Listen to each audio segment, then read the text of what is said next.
This was something I struggle with. I try to align heart and mind. It's very difficult. I have goals, but there's always something at the back of my mind saying, this will never happen. Things like this aren't meant for me. My life is never going to change. And things like that happen for other people, not me. Anyone ever else had that little voice in their head? Anyone ever initially start to think, where does that voice come from? Because here's the thing, it's not your truth. You were born limitless and abundant as an expression of God.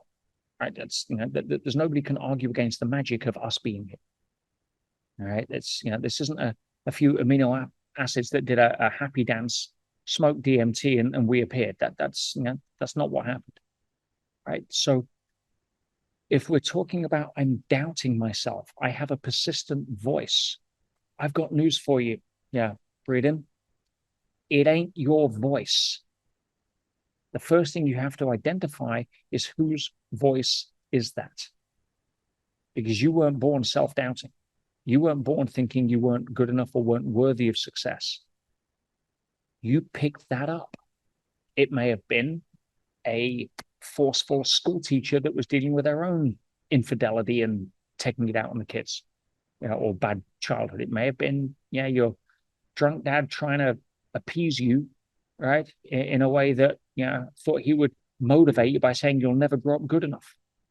It may be your environment you look around in where nobody else has achieved much. And if you stand out from the crowd, you know that they're going to alienate you. And so your need for connection and love overrides your front part of the brain saying, I deserve success and abundance. That's what part of this does. So the first thing to do is to really understand and own the awareness that ain't my voice. That's a tape recorder of, and then find out.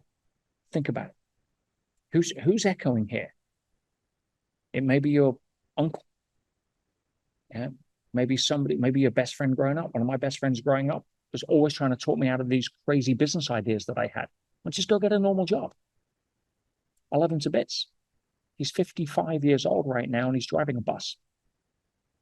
All right. And I love him. I'm going to see him in a couple of weeks in England. But it's like I'm responsible for my truth. And my truth is that I was born, right, without limit. I was born in an abundance movie. Why? Because I'm part of God and God doesn't lack. Go look at nature. Where does nature lack? Where does nature lack? An apple tree doesn't produce one apple. Nature over delivers in every aspect, including you. So find out, where is the voice coming from? And then once you've separated, do you remember if you go back to module 4 on emotions, when we were treating the knee, not the shoulder, but the knee, what's the first thing we did? We separated ourselves from the emotion. Everybody remember that? And that allowed us to then identify it, but not get hooked into it, thinking it's us. And that created the space to allow us to process that short term within 60, 90 seconds. I'm inviting you to look at this the same way. If you've got a negative voice in your head, it's not you, it's the echo of fill in the blank.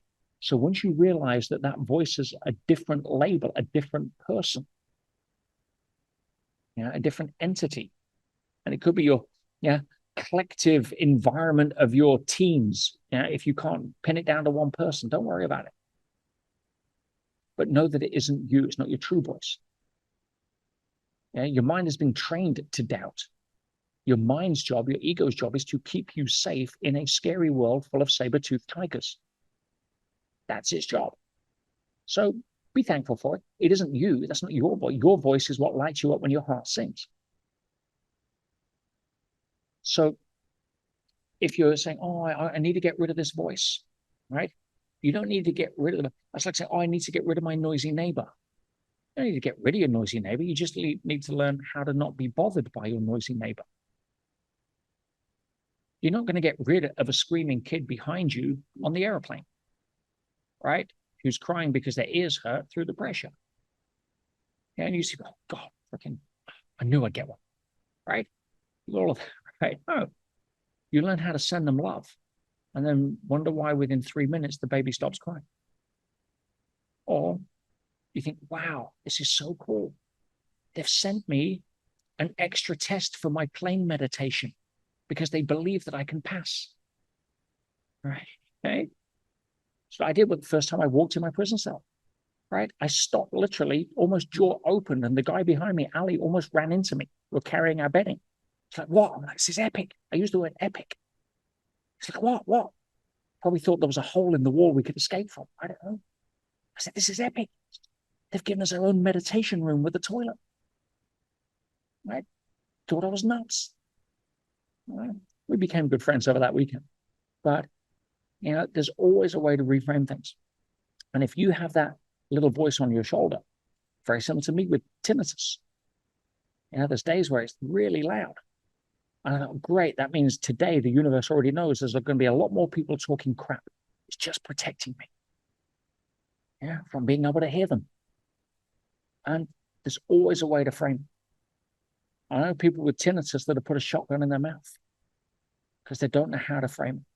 So is the voice going to come in? Oh, are you worth it? Is it worth it? Blah, blah, blah, blah, blah. I need to think more positive. No, you already are positive. You just need to turn down the volume on that and recognize it for what it is. One of your jealous friends or school teachers that didn't know how to operate, whatever it may be, oh, that's that voice again. You're not identifying it. Because as soon as you link that as an ID to yourself, you're screwed. You've got nowhere to go. I do the same example for things like diabetes. I'm a diabetic. No, you're not. I say, I am. There's my blood sugar. Well, okay. So your body currently is suffering from a condition that they label diabetes. So what? It's not you. I've got cancer. No, you don't. Your body may have cancer. You don't. You see how you're separating the identity? And then once you separate that, then you can start the process of being able to treat that. How do you treat diabetes? Cut out sugar and stop reading the freaking diabetes leaflets you get in the physician's room that tell you to continually eat carbs all day so you can inject more freaking insulin. Pretty simple. If you know the amount of hundreds of people that have turned from type 1 and type 2 diabetics into non-diabetics through shifting diet and cutting sugar out of their diet and going super high keto, it's just physics. Now, there may be certain levels of pancreas that can't regenerate, but for the most part, the body knows how to heal itself. But if you cut yourself and you're bleeding, and the doctor says, yeah, well, in that case, what you need to do is you need to recut yourself on that spot, 5 times a day. But don't worry, because we're going to give you, stuff that'll, help. We're going to give you a lifetime supply of plasters, but make sure you peel one off every hour and cut yourself again. But don't worry, we'll keep giving you plasters. It's daft, right? So, you separate the identity. That voice isn't you. None of you have a voice that says, can I do it? Am I good enough? It's not your voice. It's the insecurities being verbalized from experiences and people that you've been around before.